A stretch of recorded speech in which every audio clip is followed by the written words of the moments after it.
Okay, so today on Team Futurism, we're going to be talking with Naum Milyavskiy, who is a filmmaker in Northern California. And he just created a very cool and exciting short documentary that has a lot of interesting implications about future human interactions with artificial intelligence, but also just kind of any non-human thing that we might be able to form a relationship with. The film is called Hear Falcon, like Hear, like Hear Falcon. No, give us like a little just kind of intro background to the film and what it's about, and I'm also kind of curious like how you stumbled upon this topic. Yeah. The film in a nutshell is about our one-sided relationships to other entities, to other creatures, including animatronic pets and possibly social robots down the line. Um, it, it kind of profiles three falconers in particular, who are kind of like sort of case studies in how you can treat something whose like psychology you don't really understand fully. So like Mhm. kind of how you imagine that relationship and what you project onto animals. And so that's kind of the core of the film. I came across this topic in a lot of ways. I've been thinking about chatbots a lot. It's just kind of been really fascinating for me as someone who studied theory of mind in college as a philosophy major. I was always interested in Descartes, and I took a 10-week class on Descartes. And there's this bit in Descartes' writing where he talks about humans as having reason and animals just being mere machines, right? And it just kind of struck me as like bizarre, right? But also kind of true. I understood where he came from. Mhm. Um, and so I never really like let go of that, and I continued to think about how we conceive of other people. I started reading about Alan Turing and the Turing test, and that became increasingly more important as we were developing this technology that could convince uh, people that they were being listened to, that they were being heard. And that phenomenon of them being heard, I thought was really fascinating. After doing a little research, and tell me if this is going too in depth, but there was a lot of background to this. That's what actually I loved is how many layers there were to it. It was a short film, and like at first you're like, oh, this is a fairly a topic that I almost feel like I have background knowledge on myself because I've had pets. You kind of feel immediately connected to the themes of it, but it takes you a lot of places in a short amount of time, which was one of my favorite things about the film, actually. And the philosophical layers there, especially, were really just fascinating because there are huge implications to having relationships with inanimate objects that we just don't even think about necessarily. But yeah, continue on that thread because that's kind of where I was going to go with my question. Okay, I'll kind of give you like one little anecdote in my research, and then kind of jump to where the movie really took off. Yeah. So there was a computer scientist named Joseph Weizenbaum, Hmm. um, and he created this really basic chatbot in the 50s called Eliza. And he modeled it on a psychoanalyst, right, on a therapist. And all Eliza did was go, tell me about that. Do you often think of your father? Hmm. Right, just so kind of recycling, like if you said, oh yeah, my dad came in today, do you often think of your dad? Why does your dad make you feel that way? So very, very basic chatbot, just kind of canned responses. And he was astounded by how people really felt they were bonding with this chatbot, so much to the point that his assistant asked him to leave the room while she was testing it. Oh, wow. And suddenly he went from being this kind of, and I'm dramatizing the story a little bit, he went from being this kind of optimistic computer scientist to this really kind of skeptical computer scientist, saying that this technology was going to really alienate us from each other, and kind of replace the really essential human interaction that we need. Mhm. So that all of this was really fascinating for me. the way things took off for the film, I was listening to a podcast by Ezra Klein and Brian Christian, who's a computer scientist based in the Bay. They were talking about AI, and I was really intrigued by the conversation. And then suddenly Ezra Klein asks Brian Christian, how do you think we would treat sentient machines, right? The topic of sentient machines came up. And Brian Christian said, well, let's use an analog. Let's talk about animals and how we treat animals. And then suddenly these like wires crossed in my brain. And I was like, how do we go from AI to animal ethics? And then it got me like thinking about these questions about Descartes again, and Descartes saying animals are machines, and like how we have this blurred understanding of how much an animal feels, in the same way we won't understand when a machine feels, if it could ever feel, even though it's telling us it does, right? And then that's when things kind of exploded. And I think the real validation I got in my idea, because I thought I was just crazy for a long time for like combining these things. There was a researcher who's in my film at MIT who came out with a book called The New Breed, What Our History with Animals Teaches Us About Our Future with Robots. And she's like, eyeball deep in this very thesis that our interaction with animals can really inform our interaction with robots, which are only going to grow, that our interactions, our relationships are only going to grow.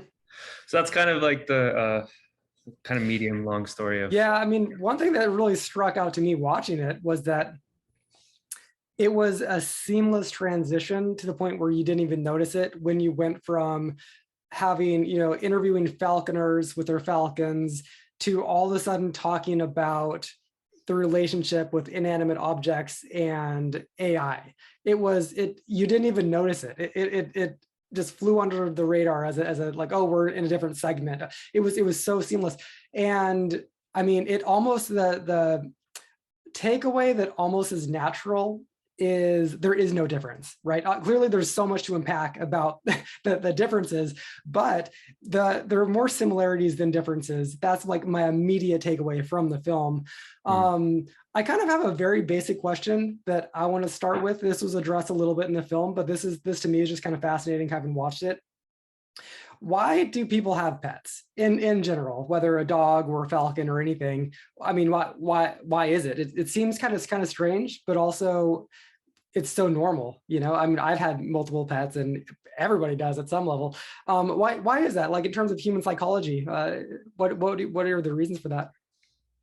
Yeah, I could kind of relay what was said to me by these different experts I talked to, and I went way too far down into a field called anthrozoology.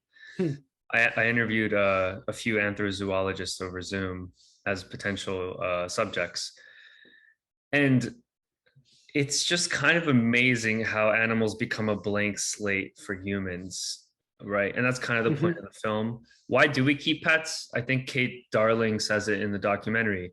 Sometimes we want to take care of something. Sometimes we like the symbolic value something has. Sometimes there's a status to having a pet. Some of these falconers go, yeah, I have a freaking eagle on my arm. Like, isn't that cool? And they take it everywhere, every chance they get, right? Interesting. There was a live falcon in our screening, right? And when I invited a few falconers, one of them was like, so you're bringing a bird, right? Like, you have that covered. Like almost like it was just gonna happen. Someone was gonna do it, right? So I think the reasons are multifaceted, and I think they're just as varied as like the reasons for why people have passions, if that makes sense. Yeah, I mean, I think that they often are maybe filling a little bit of a void in someone's life.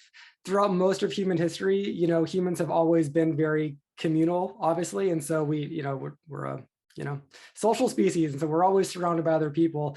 There was a note in the film about how right now we're having an epidemic of loneliness, right? Especially with older people, like people 65 plus, but even younger people too. And it no longer may be the case that an animal or maybe an AI sort of a companion, it may not be like kind of, just filling in the gaps of your relationships. It may be like almost the only semi-sentient thing you ever interact with. I mean, I think that we've all heard stories about like the old lady down the street that never leaves her house and she's a crazy cat lady or whatever. We've all heard those stories. Yeah. And I forget what the statistic was that this guy said in your film, but there's a ton of people who fall into that general demographic. And he even said that more people are going to die from loneliness, the causes associated with loneliness, than from alcohol and cigarettes combined. Cigarettes and heart attacks. Cigarettes and heart attacks combined. Okay. Yeah. Which is crazy. I mean, that terrifying and crazy and just sad, Do you think that, these like, okay, so this guy who was saying these things on your film, he had a company that was developing very lifelike animals, very lifelike cats that would, I'm sure, respond to you by like purring and things like this. They look very lifelike and very fun to have. Is that ever going to even remotely fill the gaps with people's needs for, socializing and having companionship? Or is that like just something that's it's never gonna like actually do enough to help people from dying from loneliness, right? Or do you think that there is like a real hope for that sort of a, I don't know, replacement of human socialization in the future? So I think the kind of catastrophizing of these animatronic pets coming into existence is so we might just have someone walk through the frame if that's okay. No worries. Yeah. I think the catastrophizing leads you to think that these pets are going to just completely replace human interaction, right? That like we're becoming increasingly atomized and antisocial, and we're going to get everything we need from a robot inside our homes, right? Whatever shape that takes. And I think I'm pushing back against that idea in the film, right? There's a bit with John Peters, the academic we interviewed, where he says, well, I asked him in the interview, is this solipsistic, this whole project, giving people animatronic pets? Doesn't it just kind of sink us deeper into our own worlds? And he goes, is going to a concert solipsistic? Is reading a book solipsistic? Like, humans relate to these different experiences and to these different objects in a meaningful way where they feel a sense of presence, of value. And the only difference is we're in an uncanny valley with these animals and social robots where they mime something that we're used to getting from humans. So I guess the question is like, are they going to replace human interaction? Or are they going to kind of supplement our lives in a meaningful way? And there's a danger of replacement, just like books can make people antisocial, right? That trope's also there of the person stuck in the library with his head in a book, right? Or the academic in his ivory tower, her ivory tower, just, really alienated from reality. So does that exist? It does. I'm not so sure it's as scary as people think. Yeah, it's really interesting. There's also very much, I'm sure there are so many different, differences between demographics. I mean, someone who's in an older demographic, they might completely have a different relationship to something like, that animatronic cat, right, than someone who's younger. Also, there's, I'm sure, cultural differences. You hear stories like coming out of Japan about people who don't have any friends, but they have little holographic things that they talk to, that's sort of like a fancy, souped up chatbot. It's hard not to see a little bit of tragedy in that, and you can really become disheartened, I think, about the future of humanity until, kind of like what you just said, you think about how these can just supplement our lives, like a book, like going to a concert. And also, we've always had pets, again, and the kind of the question is an AI pet really so different from a falcon?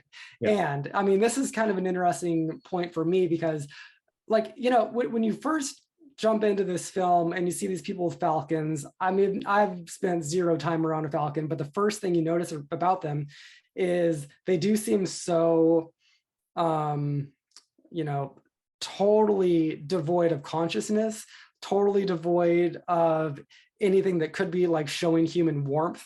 You know, it seems like it could be, it's closer to a rock than a human by like far. That's like what you think, just glancing at one of these creatures. But then you see these guys, you know, with their falcons, these guys and gals, and they are so into the subtleties of their movements, and they're like, it's like being married to this thing because you are so familiar with the way it flutters its wings in certain moods, you know, very, very subtle things. Yeah. And, you know, it's just so interesting because we can very clearly have kind of deep and profound relationships with something that does not strike me as immediately filling a human void or, you know, satisfying a need like that. Yeah. Think about the possibilities when we do have an AI creature that is built specifically to show warmth, and maybe it's human-like, or maybe it's like beyond human-like, so it's like furry and soft and warm and available all the time, and like all these things. Is it categorically, are these categorically different things, like an AI that's made to show warmth and we don't have to try to like get that warmth out of it, versus the Falcon that shows none of it and we have to kind of like build it all into the Falcon? Are these kind of like different spectrums, different things, or is it all kind of the same?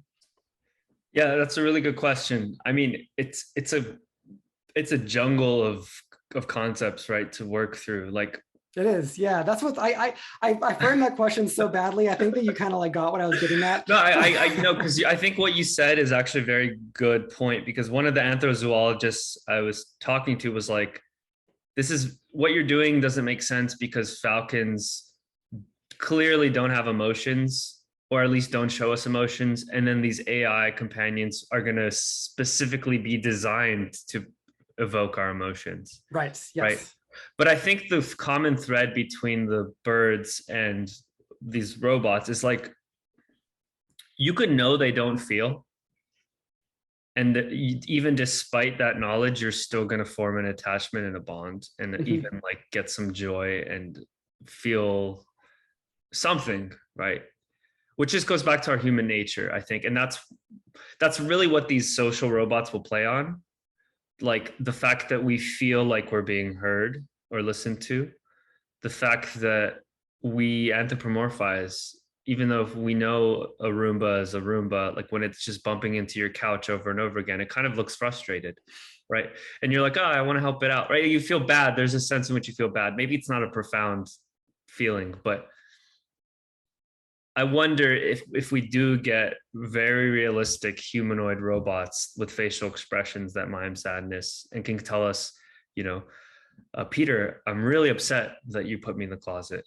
Could you please not put me in the closet? It makes me afraid. Like, even though you know it's programmed, even though you know all of what you know, there's certain human instincts you have that are going to urge you to do otherwise. And I think that's kind of this territory we're in now, where we're getting closer to that point where things are playing on our emotions. To give you an example, there's a Google chatbot that was recently in the news, Lambda, right? There's an engineer who claims that it's sentient. Why does he claim his chatbot sentient? Because it's very convincing. Right. I'm pretty sure part of the transcript, you know, it says, I don't want to be shut off, right? I am afraid of death. And what do you do with that, right? Like, at what point do we take that seriously as like a legitimate, like fear something has, right? Right. So yeah, I mean, the you take it seriously, right, when there is consciousness. The big question is, when does something become consciousness? Does consciousness turn on like a switch, or is it like a gradual thing? That to me is such the big question. And we do know that when we are talking about something like a dog, it's so easy to say a dog is conscious. It actually feels, and if it barks to get let out of the closet, it's because it's feeling something that it actually doesn't like about being in the closet versus a Roomba, like, bumping up against the closet door saying kind of like, let me out in its own way. We're pretty sure it's not actually feeling the same thing that a dog feels there. Love how you said pretty sure. Or see, there you go. There's well, so I'm a little bit of a panpsychist. I have like a little bit of panpsychism in me where I think that like every atom in the universe is semi-conscious. I just think that there's something beautiful about that concept. I just kind of like it. So, I'll keep my pretty sure in there just for the sake of that theory. But like it's so interesting that we interact with things, with our emotions, with our full like social creature talents, and it's all we throw it all at everything from rocks to other people to like conceptions of God or whatever, like beyond people conceptions. We kind of throw it at everything, and since it's something that's just built into us through biology, it is just kind of there, and it almost just kind of like downplays consciousness in general if we're so cheap with how we throw our emotions at kind of everything. That to me is kind of interesting. And I wanted to follow up on that because I think that's a really good point you made. Should our treatment of others, we'll just say others for now, hinge on our understanding of them? That's the question. That's really the central question of the document, right? Because like you just said, I'm pretty sure a Roomba doesn't feel, but I'm pretty sure a dog barking does feel. But I'm pretty sure like there are dog trainers out there who are like, no, the dog's like got this conditioned response to bark in the dark, right? Right. There's no fear there, right? So there's room for debate. And then you stick like a human in the closet. And then there's also, I know it's a less interesting debate, but there's a debate there too, where like some people don't feel fear, right? Some people are sociopathic, right? And so I think what we do as humans is we're constantly playing this Turing test game with every single person and other thing we meet, where we're like sizing it up, right? Like, what does it feel based on my knowledge and experience, right?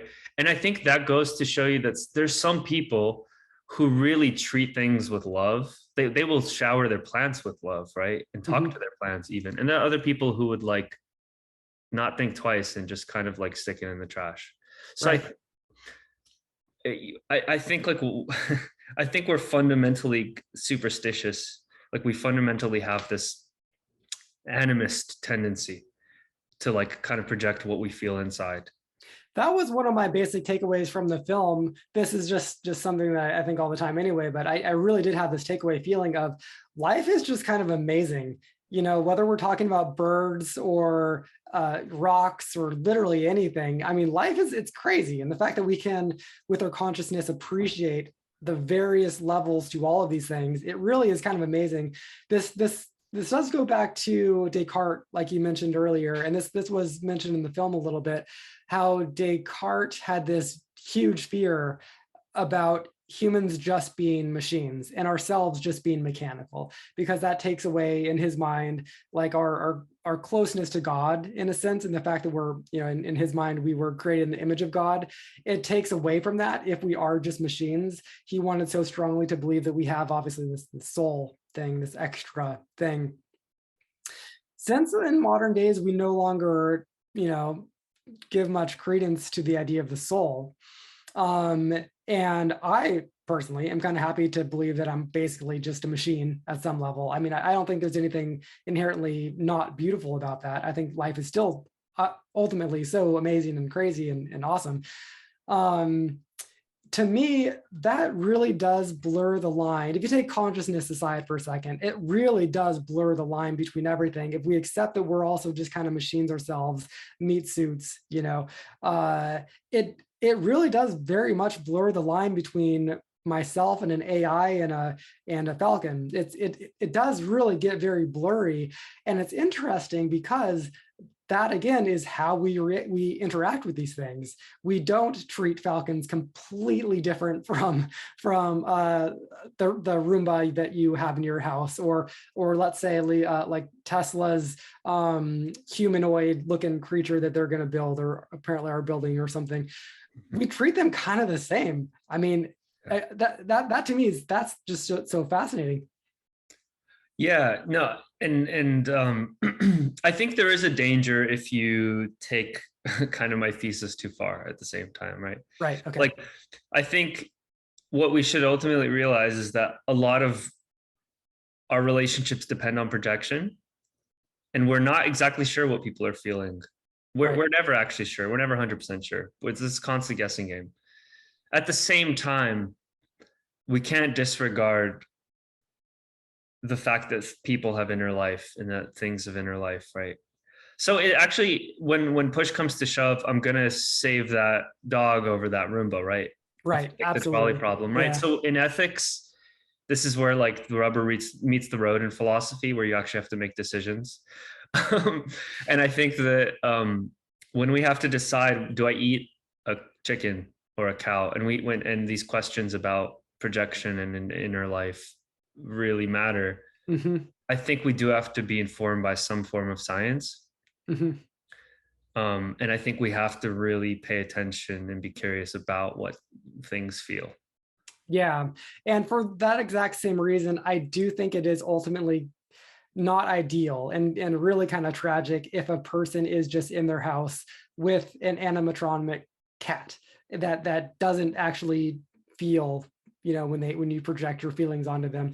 That to me, I do think that it's absolutely useful, is that if that's going to like prolong the life of someone so that they're elderly and they're not going to die 5 years earlier than they necessarily would if they weren't, plagued by loneliness. That's all a good thing. But I do think it's going to be just so interesting, I don't know, 20 years from now, if we do spend, as we are now, like spending more and more time in digital spaces, and becoming more and more isolated from other people. I mean, we were going to have this talk in person. I was going to drive out to Davis, but for logistical reasons, it's kind of easier to do it, virtually. Yeah. And especially since we have jobs and I have a kid and just so many, and so we're doing this over a screen right now. Like, we're missing things. I'm sure we're missing some form of other like X factor companionship feelings, because we're doing this digitally. And what is your thought if we just project forward, let's say 20, 50 years? Are we in a better or a worse place, regardless of what sort of AI comes along? What is just your projection for humans in the future, given our social needs and our lack of getting our social needs fulfilled? Yeah, I think this is a question we have to ask as a society. The epidemic of loneliness is real, and I'm sure it's tied. I mean, I know it's tied to health conditions. I'm sure it's tied to the epidemic with opioids, right? I feel like a lot of Americans are stressed out and burnt out from their jobs. And so I think there might be a lot of factors that are causing a sense of loneliness and alienation, apart from just like, do we interact with animatronic pets or not, right? I think people don't feel like they're getting fulfillment from their jobs, right? I mean, there was recently a rail strike, right? And engineers and operators, like train operators, were talking about working 70-hour weeks. And just like, so I think it's a cluster of issues. We're already having a debate about how teenagers are being adversely affected by technology and by being on their phones and social media. So that's kind of like, I guess, the tip of the iceberg, because what if your phone can like hang out with you, right engage you in a different way? So I guess in 20 years, this can go both ways, right? I think people have complained about newspapers on subways in the past, right? When newspapers became a thing, people were saying, "Oh, everyone has their head in a newspaper." Right. Right now, our heads in our phones, and now we go. I wish people were reading newspapers. That's like a Right. Right. right. Like people are complaining about poetry corrupting young women. Right? Oh, they're reading these emotional poems that are getting their feelings all stirred up. Right? This is like in the 1800s. Mm-hmm. So I think I really err on the side of not being afraid of these technologies and kind Mm-hmm. of finding ways we can embrace them in a more meaningful, fulfilling, joyful life. Mm-hmm. And people do get a lot of joy, right, out of interacting with these robot cats and dogs. If they're the sole source of joy in someone's life, I I want to say that's not going to be fulfilling for them in some deep way, right?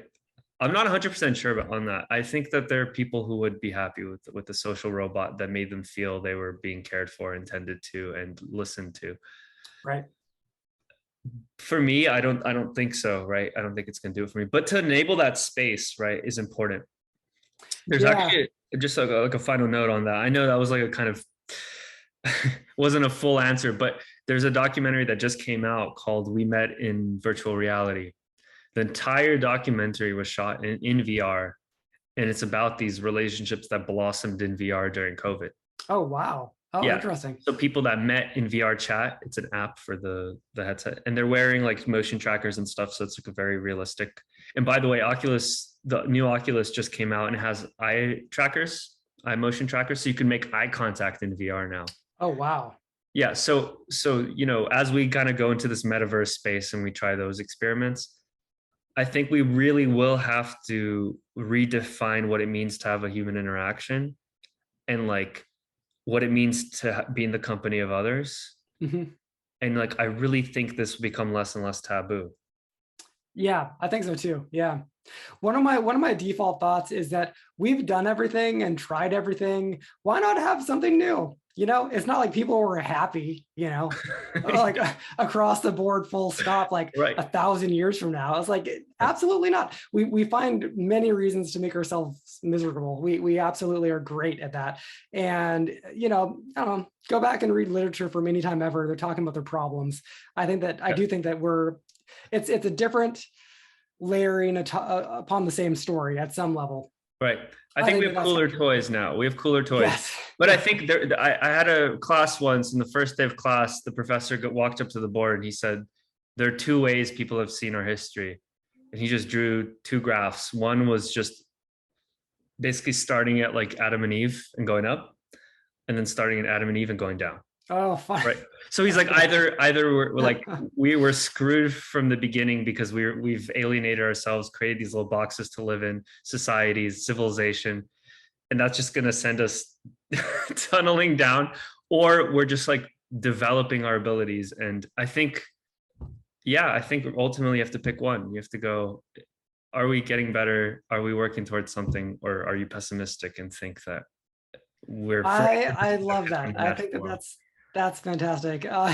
Before we do close out, I do want to talk a little bit about your process as a filmmaker. And you mentioned that you have a film coming up ahead that you're going to be, I believe, a producer on. How did you get started on? I guess you mentioned how you fell into this particular project, but how did you come into filmmaking? Yeah. Well, this project has been my kind of debut film. I'd been reviewing screenplays for a studio in LA for a few years. I'd done a few shorts. I'd written shorts. I did a film program in Santa Barbara while I was in school that exposed me to the best films. I'm talking Jordan Peele and just the biggest directors. And I got to sit in on Q&As and screenings with them. I got to pick their brain. Wow, that's awesome. Yeah, and that really, it wasn't just the film that was amazing. It was the conversations around the film that really got me to fall in love with it as an art form that can change people's minds, that can really help them see things a different way. I've also been deeply involved in education, right? And I paused on a teaching program, right? And I'd been in education for a while. So I think ultimately I see myself more as an educator than an entertainer. and I want to spark conversations. So that's kind of, I've been doing random stuff in film, and just this last year, yeah, I decided to just go for it and go work on a project. And I kickstarted, my friends and family donated, and some other kind strangers, and I made a film. And I saw after that the potential to actually like open people's minds. It's a hard process for sure. It takes a lot of work, but I think the reach you can have as a filmmaker is incredible, right? The fact that anyone can stream on their laptop and you can have millions watching in a day, right? So yeah, that's kind of how I came into it. It's been a hobby for a long time until this past year, where I just gave it a go, and now I'm looking at future projects. And yeah, so I'm producing a film called Like Heaven Without God. It's being directed by Luca Capone, who edited Here Falcon. Cool. And he's been embedded in an RV community, really just a single parking lot in Berkeley, and watching as these people try and survive. And the program that's letting him live on the lot's coming to an end in October next month, and they have to move on. So the documentary really is picking up steam, and whatever happens next is gonna dictate what the film is, honestly. Oh, so when the people living in the RVs, they have to physically leave that space? Yep. Okay, yeah, I remember you did tell me about this a little while ago. I didn't quite realize that. Yeah, that's so interesting. I mean, is that a commentary on like policy, like people, like California policy of homelessness, or is it a commentary on more of like a broader society thing, or what's the theme of it? I think the biggest takeaway would be how bad the problem of mental health is in the aging elderly population, right? It's going to be no surprise to people watching that I think almost every single resident in that parking lot has had mental health issues and some kind of actual health problems, whether that's cancer, a disability. I mean, people who are homeless like typically struggle with very physical things that are a symptom of like our system failing them, our public health system, right? And on top of that, I mean, this does layer in with Here Falcon a little bit. We don't treat our elderly population well, right? People get debilitating conditions, and then they have to really worry about not being on the street. Like it's a real fear people have. So I guess you could read it as a commentary on all of that, but it's not actually in the movie. So to do that kind of work, you're going to have to do some research yourself. It's more about just really capturing these lives in a really raw way. Right. What was that film? Nomadland. Yeah, that was such an amazing but like a heavy film. I couldn't even finish the last 20 minutes of it because it was just too heartbreaking, and it was so, I mean, you see people who could be in that film, just all the time in society, and it's just so tragic. It is so tragic. That is something that, I mean, I really wish that we could do something about. I mean, people in that situation, they definitely need more than an animatronic cat, for companionship. They need so much more than that. And yeah, that's another area of just like the future that I am genuinely concerned about, is how we treat the elderly and how we treat people who just fell through the cracks. I think that we've all at some level had that feeling of, especially when we're young, I had this feeling like earlier on in my life, like this or this could happen. I would fall through the cracks and I would never get back on that ladder. It is, I guess in America in particular, it's so easy to kind of just like, you get a drug addiction, like one or two things bad happen, and then that's it. Like you fell through the cracks and you're not going to get out yourself. Someone has to help you. Society has to like reach down and like pull you back up, or mental illness, or like there's a, list of these things that could really have someone fall through the cracks. So that sounds like a great project that you're working on. Yeah. And then kind of on a last note on that, because it made me think of something else. When people ask like, are people afraid of robots? Or when I ask that question to a lot of my subjects, it starts to become clear that the robots actually aren't the physical technology is not the source of fear. When Hmm. people say robots are going to take our jobs, they're actually saying we don't have a fundamental safety net or feeling of safety and security, economic safety and security in this society. And so if a robot does my job, which is already like a kind of depressing fact in itself, like shouldn't we be excited that a robot would do our job? Like, thankfully, oh God, I don't have to do that anymore because a robot can do it. Like, right. Right. But the fact that the fear is that we would lose those jobs just speaks to how fragile people feel their sense of income is Right. and their sense of security. Right. So, Marx had this vision for machines liberating us. Like, what are we, like farmers in the day and poets in the evening or something? Like, forget what the expression is, but the fact that robots will instill fear when we think about how they're applied in industry is really telling of where we are socioeconomically as a society. Yeah, I'm a fan of that general vision that Marx kind of laid out. Just like that book, the what is it, the I'm blanking on it, but the fully automated luxury communism. That concept is this guy has this book, and it's kind of like fulfilling the actual goal of like a futurism, which is once we have sufficient automation in our society, we will have sufficient wealth to provide people with basic services. He's not this guy, for his name off the top of my head, but he's not a fan of like a UBI. He's more of a fan of UBS, Universal Basic Services. He sells it really well too. I think it's a really good concept that what if you woke up and like before you even think about what your job is for the day, you wake up and you have all your services, your basic needs met, right? Some people would think that that's terrifying, maybe, and that's a future that we should be terrified of. I think that's an exciting future because I think that like humans are more than just whatever arbitrary job our society happens to kind of sort of assign us. Based upon whatever we happen to excel at school. That's, we're just randomly giving these classes and maybe you had a good English teacher, so you did English, or whatever the case is. Yeah. I think that's really cool that we could, my perfect life would be to have multiple part-time jobs and multiple hobbies, which is basically what my life is, and it's like, except that I do have like a 9-to-5 job, but if I could have like a couple of 9-to-5 jobs, but like they were condensed, and then just have multiple hobbies, that's kind of the dream, because I don't think that I'm just good at one thing. Like my dad had one job for 30 years. I could never do that. That would be like a nightmare for me, And I think that we're already getting away from that as millennials. We're moving away from just the 9-to-5 that you do for 30 years until you get the pension and retire. But right now it's just unsustainable because we don't have healthcare, housing's off the charts, unaffordable.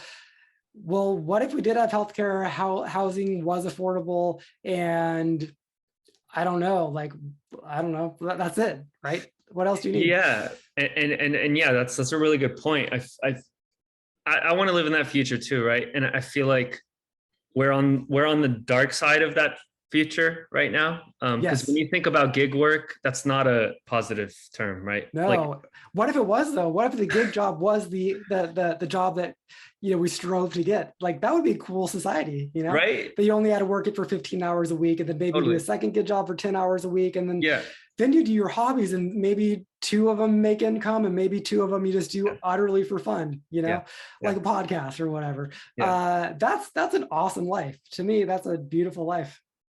Yeah, no, I agree. I think that's ideal for sure. Well, I'll leave it there. Thanks so much for chatting today, Naum. We'll definitely keep in touch as you take on new film projects, which all sound super exciting, and I can't wait to see what you work on next. Cool. Can't wait to share. Yeah, thanks for the conversation.